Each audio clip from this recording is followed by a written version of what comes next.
Հարավային Կովկասում կիզակետում կրկին Սյունիքն է, թրիփ ուղի նախագիծը։ Իրանից կրկին մեսիջներ են գալիս իսլամական հեղափոխության գերագույն առաջնորդի միջազգային հարցերով խորհրդական Ալի Ակբար Վելայեթին եւս մեկ անգամ տարածաշրջանի կարմիր գծերին անդրադարձավ, մասնավորապես պատմություն ունեցող հայ-իրանական սահմանին, ընդգծելով, որ դրանք անխախտելի են։ Վելայեթին այս անգամ էլ հիշեցրեց, Իրանն ի սկզբանե դեմ է այսպես կոչված Զանգեզուրի միջանցքին, որը թյուրքական աշխարհը միմյանց կապող ճանապարհն է։ Իրանը չի կարող համբուրժի միացյալ նահանգների, որը մի ներկայացություն է Իրանի սահմանների մոտ։ Թրիփի շուրջ զարգացումները գնալով ավելի ակտիվացան, երբ հայտարարությամբ հանդես եկավ Հայաստանում ԱՄՆ դեսպան Քրիստինա Քվինը, հայտարարելով, թե Թուրքիան Թրամփի ուղու թրիփի տեսլականի կարևոր տարր է։ Ընդհանրապես Իրանում թրիփ նախագծի հետ կապված երկու մոտեցում կա։ Հիմնական թևերից մեկը առաջնորդի կողմնակիցները կան Ռահբարին, կոորդինացնում է արտաքին քաղաքական բլոկը։ Այս թևը դեմ է ամերիկյան ներգրավվածությանը տարածաշրջանային նախագծերում։ Իրանի նախագահի մակարդակով ներկայացված թևը հակառակը,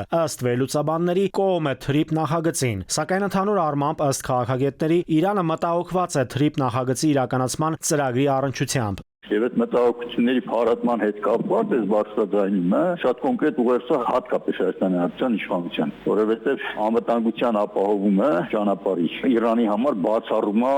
երրորդ երկրի ներգրավվածություն, դեպի դեպքում ամերիկյան կամ եվրոպական։ ԱՄՆ ազգային անվտանգության եկող տարվա նոր ռազմավարության մեջ Հարավային Կովկասը կամ Հայաստանը կենսական շահերի գոտի չեն համարվում։ Տարածաշրջանում ԱՄՆ-ի հիմնական ռազմավարական դաշնակիցը Թուրքիան է։ Նաև Հայաստանում, ըստ վերլուծաբանների, ամերիկյան քաղաքականության իրականացնողը։ Սա եւս դուր չի գալիս Իրանին։ Ստրատեգիական առումով Իրանն ու Թուրքիան հակադիր բևեռներ են, եւ տարածաշրջանում այդ երկու պետությունները պայքարելու են ազդեցության գոտիների համար։ Հետևաբար խոսել այստեղ ամերիկյան ներգրավվածության մասին ուղղակի անիմաստ է,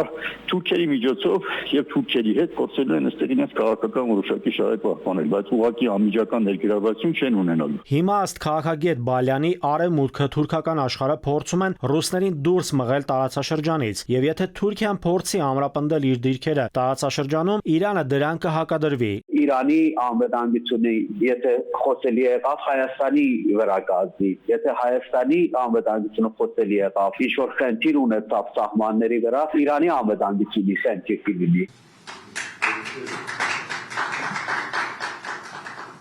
Ռուսաստանն ու Իրանը ակտիվացնում են ռազմավարական գործընկերության մակարդակը։ Մոսկվայում գտնվող Իրանի արտաքին գործերի նախարար Աբբաս Արաղչին եւ Ռուսաստանի արտաքին գերատեսչության ղեկավար Սերգեյ Լավրովը կստորագրեն երկու երկրների արտաքին գործերի նախարարությունների միջև 26-ից 28 թվականների խորհրդակցությունների ծրագիրը։ Իրանական հավաստի լրատվամիջոցների արտահոսքերից կարելի է եզրակացնել, որ քննարկվում է նաեւ ռուսների ներգրավումը թրիփ նախագծում եւ բանակցություններ են ընթանում այդ ուղղությամբ։ Կարծում եմ, որ մերոնք կողմ են այդ բանակցություններին, այսինքն մասնակից են, տեղյակ են։ Կարծիքով սա քննարկվելու է նաև Լավրով Արաղչի բանակցությունների ընթացքում։ Շատ հավանական է, որ շատ շուտով արևմտյան այդ նախագծում տեսնենք նաև Ռուսաստանի Դաշնությանը որպես մասնակից։ Ըստ վերլուծաբանների, քանի մոտենում է նախընտրական շրջանը, հայաստանյան իշխանություններին օդ ու ջրի պես անհրաժեշտ կդառնա թրիփ նախագծի իրականացումը։ Սակայն մինչև խորհրդարանական ընտրությունները, ըստ քաղաքագիտական համայնքի, այդ նախագծի հետ կապված գործնական առումով եւ ոչ մի քայլ չի արվի։